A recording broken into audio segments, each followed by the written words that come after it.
Okay, if you've gotten this far, congratulations. That is awesome. If that guide right there bothers you, you can hit Command colon and make it go away. This blue guide right here, Command colon. And if the rulers are bothering you, Command R, whatever. But congratulate yourself. Awesome. Please make sure these are labeled. You can go ahead and delete the guide layer. Bye-bye. You can delete the mesh. Bye-bye. So all we have is the background and our shapes.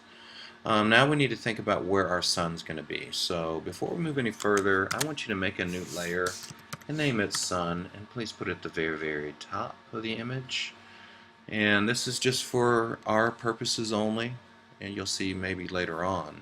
We're going to make a new shape. You can make an ellipse or a yellow or whatever, and that's not right. Draw you a sun over here. There we go. Go perfect sun right there. I don't like that color. How about yeller? So draw your sun over in that corner, please. So draw your sun over there, and the reason being is because I want you to keep in mind where the shadows are going to be in the image itself, in the water, on the top of the water, in this area as the pie itself. So shadows on the whole pie itself, as well as inside the water. And also, let's go ahead and bring all of our opacities back up to 100%.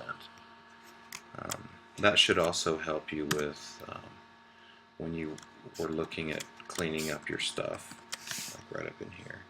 So I got a little gap right there, but I'm not going to worry about that. I'm going to pretend like that doesn't exist. So bring everything back up to 100%, and let's start with the top. You need to do an internet search. I'm going rough seas. I want you to do whatever you want to do. Whatever you want to do. Rough seas on the internet. Let's see what comes up. Why is my internet so slow? And I'm going to search by images. Bam. And I'm also going to, ooh, look at that. I'm also going to use the search tools and search only large images. Lastly, one things you want to consider is when you search large images, and my computer's running slow, is area size. Now, looking at this image right here, I mean, it's rough and all, but you don't have a lot of area to use. I mean, perspective-wise, think about what yours is going to look like or what you want it to look like. You want to use as much area size as you can to shrink down. Wow, look at that. To shrink down. Some things are just not going to work, and you might try something and not work. There's nothing wrong with going back and getting something new. So I'm going to purposely make a mistake of choosing the wrong image. I'm not really digging rough seas. Let's just search oceans.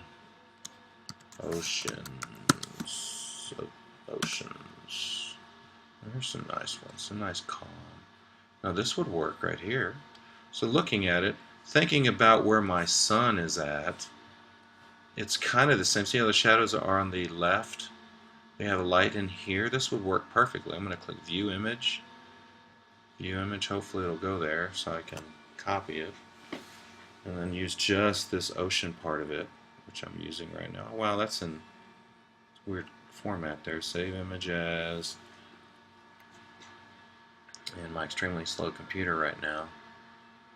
Bam, it's a JPEG. So I'm done with that. So basically you're going to add the top. So paste your image by opening the first image that you're going to paste. Mine's on the desktop, I do believe.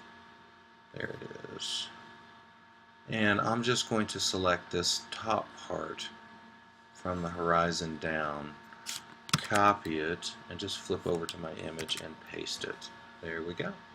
I'm going to put it above my top area, and I want you to transform it. Now there's no arms and legs in water, but you know there comes a point when the angle is going to burn you. You know, you don't want to squash it like that, even though the angle is really there. If you really want to squash it, hold down the command key and pull these edges in, holding down shift, and you're transforming, or pull these edges out. You're transforming the scale, the proportion, the way it really does look. Let me return. There we go. I'm going to put that on there right there. I'm going to move it down just a little bit. Let's use our move tool and clip it. Alt, double bubble, or right click, make or create clipping mask. There's also a selection up here in the file menu if you want to. Now, you'll notice it looks pixelated. See that? I don't really dig that. Let me try to stretch it this way. See if that cleans it up a little bit. It does. Let's zoom back so I can get that corner. I might go with a different image. You see what I mean by trial and error? Hit return right there. It's still not tall enough. Make sure it covers the whole image. Just like that. You need to put a top water on there. Good luck. Come back and see me.